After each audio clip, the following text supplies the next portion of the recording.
Good afternoon. My name is Dr. Tammy Horton, and I'm here as a representative of the Steering Committee of the World Register of Marine Species, or WORMS.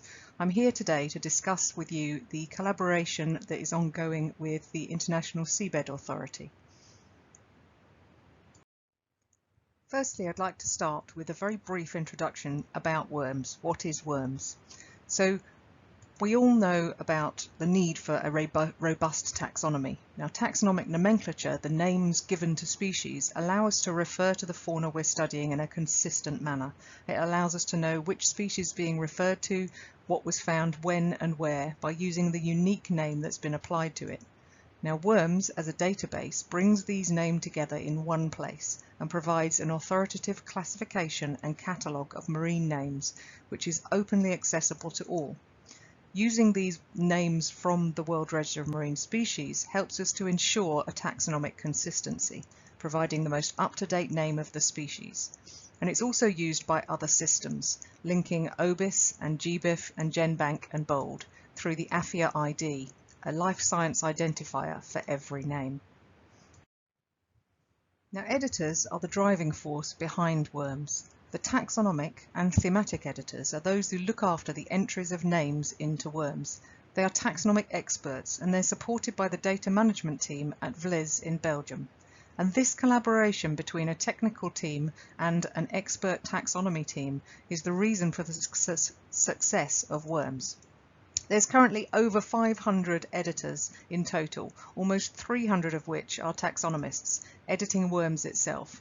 The rest being editors of thematic or non-marine portals. And as you can see, it's a truly global database, run largely by volunteers, giving up their time to ensure the consistency of taxonomy.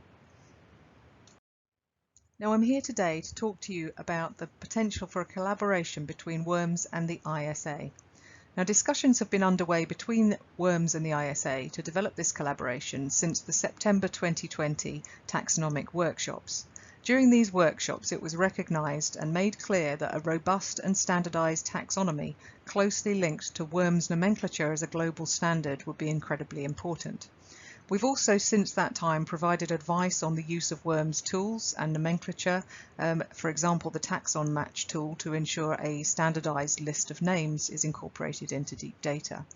And we've provided advice on the importance of open nomenclature and the incorporation of this into the deep data database, having recently published the paper you see here on the use of and standardization of this nomenclature for image-based identifications. Now, our collaborative activities are still being finalized, but are likely to be focused on the following main activities, which I'll outline in the following slides. Firstly, we're going to ensure the quality of deep-sea taxonomic information through a periodic scientific review. We're going to facilitate the development of toolkits for enhanced use of taxonomic information generated from activities in the area. And we're going to develop training activities for providers and users of taxonomic data related to activities in the area. Our first aim will be achieved through work on the Deep Sea Taxonomic Platform, WORDS, or the World Register of Deep Sea Species. Now, this is a thematic database of deep sea species that are already found in the WORMS database and are marked as occurring at ocean depths greater than 500 meters. It was launched almost 10 years ago now and now contains more than 28,000 taxa, over 11% of marine species known to science. Now, additions to this list are made regularly as WORMS editors add new taxa and also through small programs to improve the content on a taxon by taxon basis or through technical improvements. Most recently, there has been an addition of almost 1,700 taxa to the WORDS database through searching the distribution and specimen portals in WORMS for entries that were found deeper than 500 meters. Each of these entries has been checked for quality by the WORMS taxonomic editors. As part of the collaboration between WORMS and the ISA, we'll seek to undertake a periodic review of deep data and WORDS to improve both datasets. We'll be flagging those taxa that are missing in words and pointing out any errors of inclusion of shallow water taxa in deep data. We'll also be cross-checking other species lists, such as the CCZ species list, which is being compiled by the Natural History Museum and will be discussed in the next talk by Muriel. Our second major aim will be achieved through improvements to taxonomic tools. Now, quick identification of major taxa while working at sea on board a vessel without access to the internet can be facilitated by using the offline Deep Sea ID app, which is based on the WORDS database. It was launched back in 2013, but is now due an update with over 200 high-quality images ready to be uploaded, and numerous updates to the taxonomic information is also needed. In addition to this, we want to make improvements to taxonomic descriptions and keys and guides in the WORMS database to help identify deep sea species. Original descriptions of deep sea species are added to these databases as a priority by WORMS editors, and there are also over 150 identification resources linked only to the deep sea species database. Now, these efforts increase the awareness of the existence of relevant keys and guides to provide the needed tools for identification of deep sea creatures, but more effort is needed to improve both the information already available in WORDS and to make users aware of the facility of finding this information and how to use it. Our collaboration with the ISA will include seeking funding to allow these pieces of work to be prioritised. Our third major aim is to improve training.